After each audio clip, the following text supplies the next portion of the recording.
All right, so welcome again to Military Guna TV. Thank you very much for joining me. I am your host, Mario Dakers. And as you can see, voila, Jamaica won, Mexico 2. And that was a heart-wrenching. How can I explain that? How can I put it? That was one of the worst ways to lose a football game. One of the worst. Let me start this out. One of the worst ways. One of the worst possible ways. It literally take the life out of you. But tough, really, really tough. At least there's no good from it. There's no good, none at all. But anyways, we're gonna get into some details. We're gonna highlight some aspect of our games that I really do like, and also some of the stuff that I saw happening in the game. And I think we'll be getting into some details in accordance to what happened while we lost that games. I'll be getting some in-depth analysis of what happened in how we lost the games, and also other minor incidents in the game which could have played a factor but didn't, and also incident that didn't play the factor which could have made a big impact on the game as well. So sit back, take out your popcorn, hopefully you have some, or if you are driving to work, just turn the radio just up a little bit so you guys can hear a little music in the background. So guys, please enjoy as we get into the meat of the matter. All right, so where do we start? We start off first of all with the starting lineup. That starting lineup, let me get into it. That starting lineup was one in which many people was literally creating a massive uproar about. Why? Why would they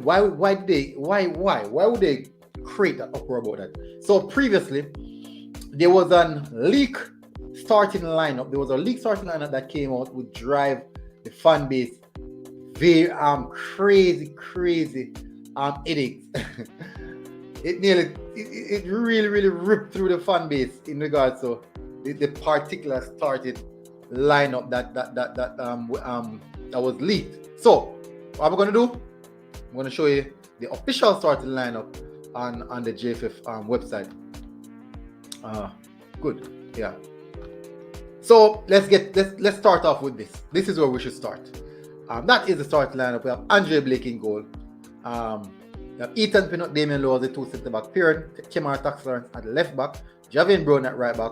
Devon Speedy Williams as the holding midfielder. Daniel Johnson and Ravel Morrison as the central midfielder as well. Junior Flemings on the left.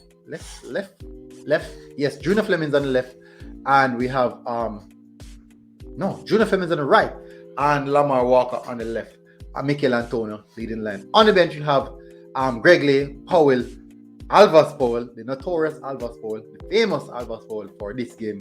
I would say next game maybe it's going to be someone else. We have Liam Moore, Porberg, Bobby Reed, Andre Gray, Dwayne Miller, Javanis, Kevin Stewart, Peter Lee Vassell, Mariappa, Amal Knight. So that was the starting lineup. Most people thought it would have been a different situation in accordance to the first starting lineup that was leaked, and a lot of uproar caused by that. So let's get into the game. So the game kicked off.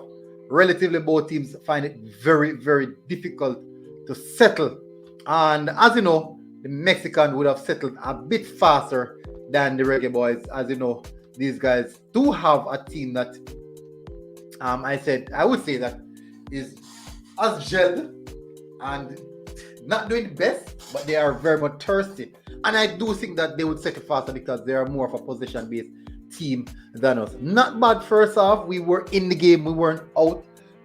No sense of dominance. But there is a few key occurrences throughout that first half. Let me bring it to it. There was just a few niggling things. So first of all, a few stuff that I realized. Referee's decision. Let me see if I could get to that first. I realized that Damian Lowe was pretty much aggressive. Oh, let me see if you guys are seeing. Were pretty much aggressive in his tackles. Or very aggressive in his tackles. And rightly so. I think that the referee would have seen that and maybe made a note of it. Said, okay, this player's playing a bit aggressive. And we all know that he has that temperament and also that aggressive and rush tackles, set of tackles.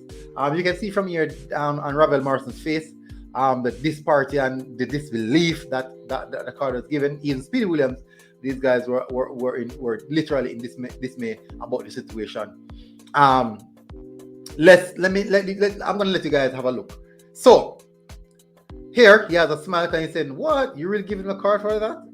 And the referee said, "Yeah, I'm giving you a card for it. Here you go. Have this." That's the situation. So, and this is the tackle. This was the tackle. What I'm going to do this here is showing the follow through. That is showing the follow through, and the follow through is very much a subjective area, a subjective topic actually to discuss. Let's have a look at the VAR. Now, this is what VAR is showing. I use a little okay. Ooh. Something to zoom it up. Why the heck the word slip away from me? To zoom it up just a little bit so you guys can see it a little better. So this here is just actually showing the follow through rather than the first impact of the tackle. Well, I'm saying that it is subjective. I'm speaking about the fact that the first phase of the tackle is stating that Damian Lowe did make contact with the ball. Now the second phase of the tackle is what you're seeing right now. Many people have. So the reason why I said it is subjective is because a lot of people have control over their follow through, and some literally don't. I think possibly Damian Lowe wanted to leave one on him. That's the Jamaican style. Put one on him, make yeah. You know, say yeah, defender, You can get on little studs, but in modern day football, that is not acceptable. Totally not acceptable. So as I stated, these are two sides. There's two sides of the story, but Damian Lowe has a history with harsh tackles, and they are not acceptable in modern day football. This image is showing the follow through, but in reality, he got the ball first. Follow through is a subjective topic, so I won't discuss it. And I granted that it was red. Now, a little bit going into the second half. Let me see. Going into the second half. The team looked confident. The team looked good.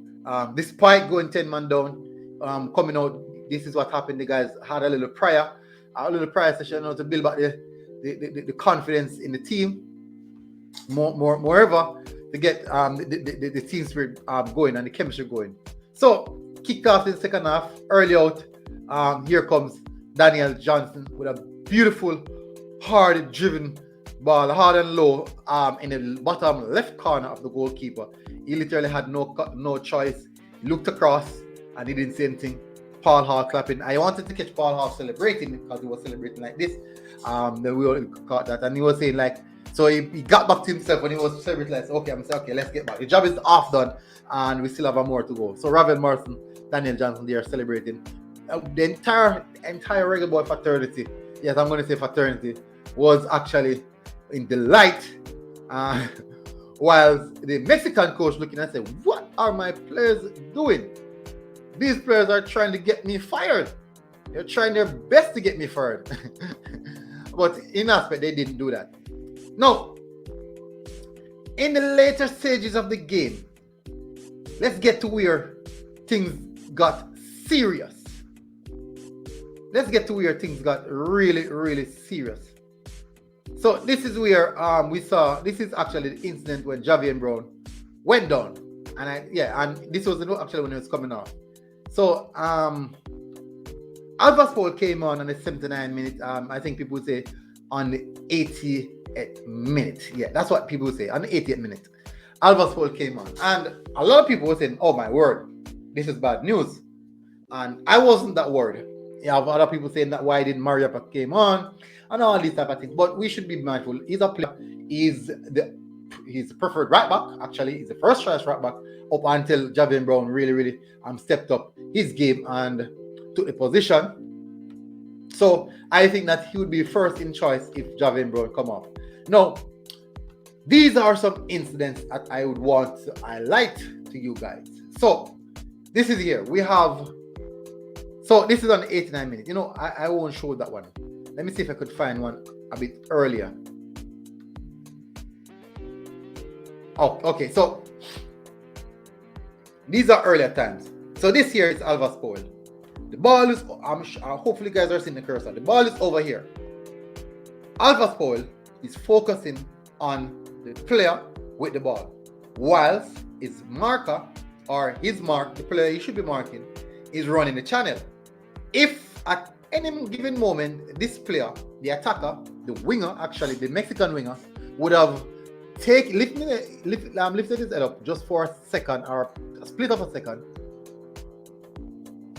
there would have been a huge gap or channel to play the ball through.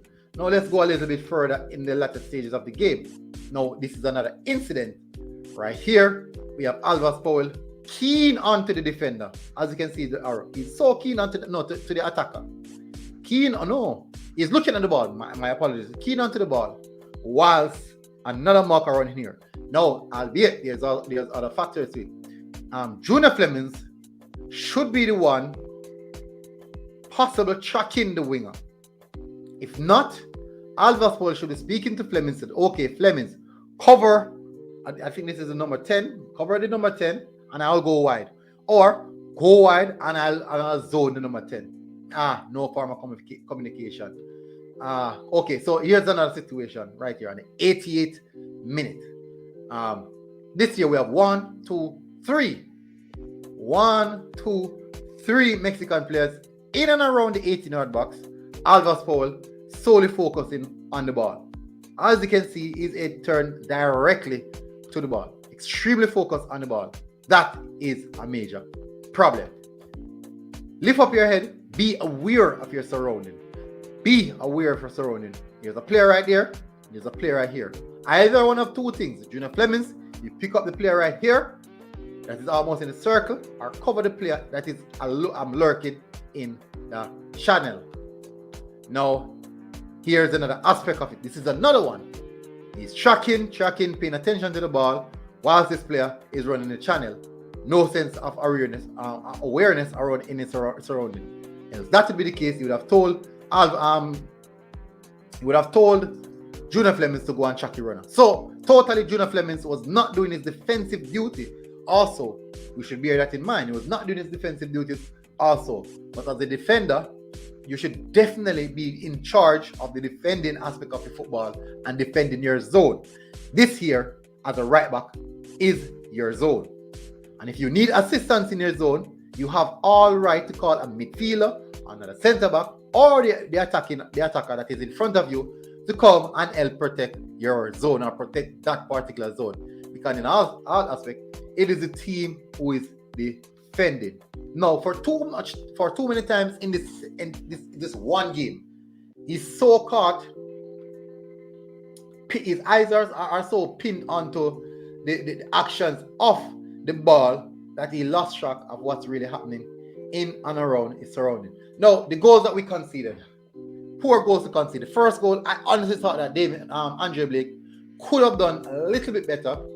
Yes, it was a point blank header. I'm not sure if he wanted to catch a ball or to play it over the top, but he didn't get a firm onto it, and he actually fumbled inside of the goal. But in all essence, all Alvas Powell had to do was jump. That's all, just jump. It sounds strange, right? Can you imagine? All he had to do was jump, and the goal didn't score. It sounds really strange, but that's all he had to do, just jump. That's all you had to do was jump. And definitely that jump that that just by jumping you throw off the attacker. Even if you didn't throw off the attacker, you made an attempt. And when you watch back that, I really would advise you to go and watch that back in slow time and you see what happened. And you just back in your searching, but it all stemmed from you not being aware of your surrounding. And I think that's something that you definitely need to work on. That's a defense. That you're a defender. Defense is first. So the second goal, another lapse. You were caught inside. I think many people would have. You were caught inside. I will put those images on my Twitter. You were caught inside. Also, and by the time you should make a reaction when the ball come across your goal, like the goal, you couldn't react fast enough. And when the ball was kicked, you were direct center in front of Andre Blake. Made it a little bit different. But if you were a little bit more aware of your surrounding, because you went closer to I think it was Liam Moore. You were so close to Liam Moore. But it was poor defensive work from Alvas Powell. I honestly believe so. It was really, really poor defensive work from Alvas Powell. Let's get into the players that I think stood out the most. I honestly believe that anyone on our team should get man of the match. Would have been, yes, Daniel Johnson had a really, really good game. Not only that goal that he scored, but look at what he did, the link-up play. He tried his best to drive the team forward, even when we were sitting back really, really deep. He did that. But when you look at the performance from Ethan Pinnock, that was a stellar performance, really, really good performance. He had some key moments in the game, made some very vital tackles into some decisive areas and moments of the game. I'm going to see if I posted those. I'm checking if I posted those. Okay. No, I didn't. I do apologize, people. I didn't. But in all aspects, people, I think that the game was a sucker punch in the tummy, a very hard sucker punch. Well played, Javier Brown. Well played, Javier Brown. None of the players had a header. Not one of the Mexican players had won any header in our 18-yard box until that goal that they scored. They didn't win one. But that is football. That is really football, and it's sad, and it pains. It hurts. I am not here to bash. I'm not here to bash any player. You realize, I'm talking calm, really calm and collective. Just understand and explaining some of the situation that happened in the game. Hopefully, you guys like this video. Really hope you guys like this video. Make sure you hit the subscribe button. Make sure you hit the like button, people. A good game. Jamaica 1, Mexico 2, and now our World Cup hopes. You can definitely say that it is on the brink of collapsing. At the brink of collapsing. You can basically say that it already collapsed, but hope. But it's over. I think it's over. But definitely, we still want to see the boys play. We still want to enjoy the boys playing. So people, guys, make sure you hit the like button. Subscribe. Send it. People send it to anyone. Send it right across the world. Let the world see it. Military Guna TV, people. And I am out. Nice having you guys. Big up. I'm out.